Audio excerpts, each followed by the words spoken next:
Make me a star, star maker. 'Cause you've always been a giver, not a taker. But in our hearts, the scars break us, and they never. You've been booked for Hellfest. Hellfest, yeah. It's become probably the biggest European festival, I would say. Yeah. Excited about that? Yeah, we're playing with Deep Purple and The Darkness. Some great lineup. Yeah. I'll be there. Yeah, We'll be there. Yeah. Well, I'm looking forward you to won't that, be there. I'll be there.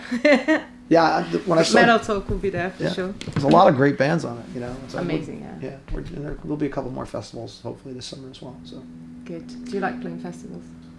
I do. I like playing places like this more. Just bigger clubs, small theaters. You know, probably my favorite. You know, because production's good and it's not too big of a stage. You know, we did Download this year and it was. They can tend to be a little overwhelming. Not so much the amount of people there, but just the immense space that you have to cover.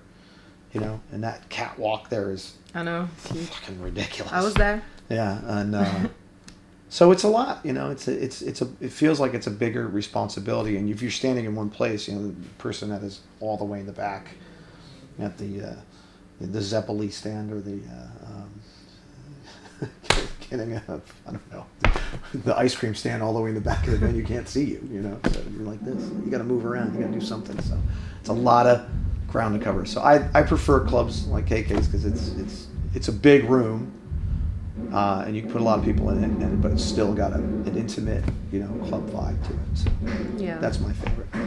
But I mean, they're great. The festivals can be awesome, you know. There's lots of mud usually, and you know, good food, good times, lots of people. People seem to like it, and it's more exposure for the band. So that's the positive of it. But you're a little disconnected from the band when you're up there. That's the only, you know, downside to it for me. Do you use in-ears? I do.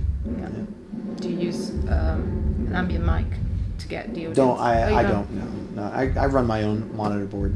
We don't really have a dedicated monitor engineer, so I do my own thing. So interesting. Yeah. That's good though, because then at least you know that you have to count. You know, you rely on yourself, and there's no. It's less stress. Yeah, I have two signals. I have my own mic's signal, and I have the rest of the band on another channel. So if one gets too loud, just turn it down. I don't have to go, hey, can you do this? And then they do it to what they think it is, and then it's wrong. I just go over and do it myself quick, and it's done. So then I have nobody to blame but myself when it's wrong. So. Fair enough. Yeah. Brilliant. You should try it. Yes, I think I will. In fact, I need to get some in-ears. Yeah, but we're not talking about me today. So. No. Damn it. They don't care about me. They care about do. You. Come on, of course they do. So what's you know, for the future? The future. What does the future reserve for Andrew Freeman? I don't know. Hopefully continued work, you know. Hopefully we're going to do another record, Last in Line. We've got it. Music's pretty much written. Got about 12 songs done. I got to start working on lyrics. I'll probably be doing more Lynch Mob dates next year.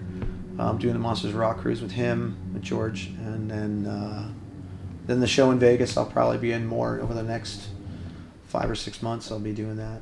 Tenors of Rock at the Planet Hollywood in Las Vegas. Other than that, I just was speaking to, you know, Mike Orlando is, guitar player Mike Orlando. He was in a band called Adrenaline Mob. I just went on tour with the drummer. Oh, did you? Okay. Yeah. Jordan Canada. Okay, yeah. Yeah, I went on tour with a band called Dark Sky Choir. I believe you know the guitarist Ira Black. Oh, yeah. So the drummer from Adrenaline Mob, Jordan, is in the band. He just reminded me because Ira just texted me. Unfortunately. 3 or 4 days ago. I never got back to him. I have to do that. Oh, very bad. Yeah. Yeah, obviously you know that story, unfortunately, that an awful story. Oh, yeah. Terrible. Car accident and stuff, so lost 2 of the members, so that was quite awful. Awful for anybody. Awful. I mean, it's happened before. And they're all great guys too. They're all super nice guys. The singer, his name is escaping me right now. I've met him a couple times. He's a really great guy. And Mike is salt of the earth. You know, just a New Yorker like me. And, you know, we get along really well. So I just was talking to him this week about a project he's working on. So, cool. So that may come to pass. Other than that, I'm just kind of floating. You know, when the work runs out, I'll probably get a job. That's how it's gonna what be. would you do if you didn't do this? If I didn't do this, I feel like this is my Spinal Tap moment right now. I work in a hat store. What size are you? I don't know. I probably would. I used to do graphic design. I still do graphic design time to time. I was involved in both Last in Line album covers. Didn't design the first one, but had a designer come in. I kind of art directed it and had somebody come in and do it.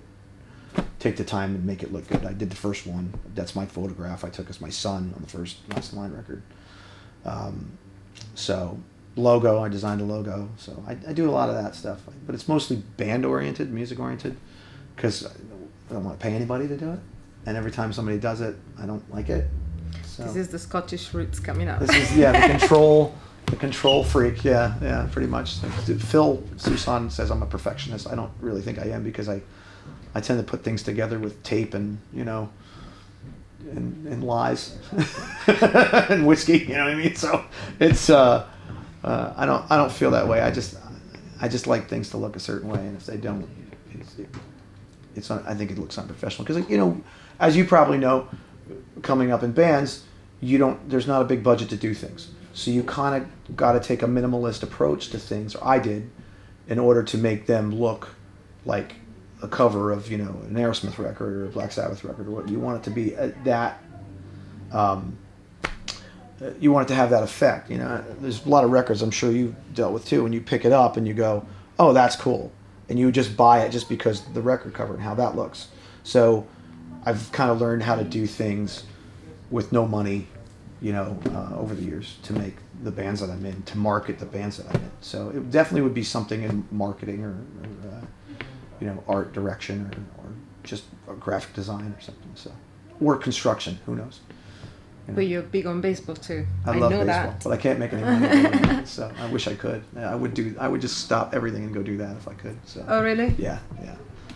And it's kind of the same way with athletes love music, and musicians. I don't know if all do, but I know I do. It's kind of an escape. I just love anything sport. I'm a very, very much a novice in football here, American soccer. Soccer. Yeah, soccer. Or soccer. Yeah.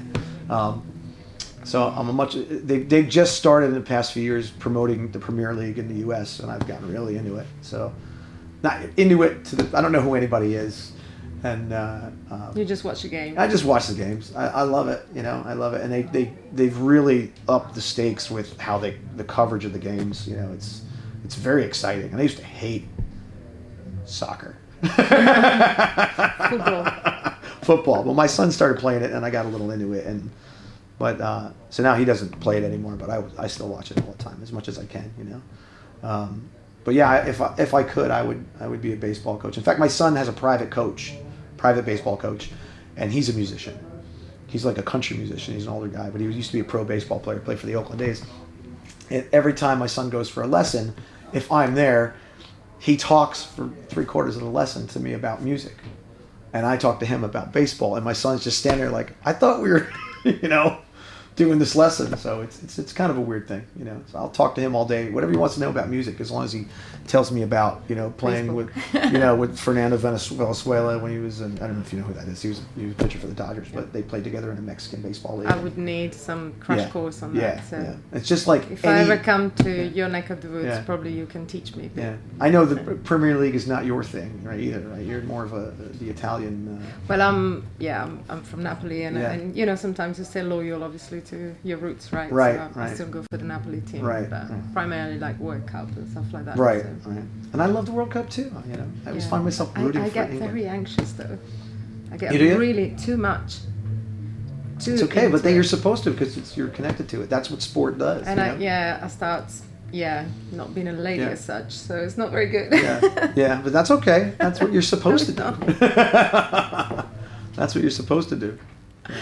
Anyway, I think I'm gonna let you go. 'Cause all right. I think too much talking for the singer is no good. So yeah, thank you so much for your time. I'm a bit of a bore too. I'll talk about sports all night. So.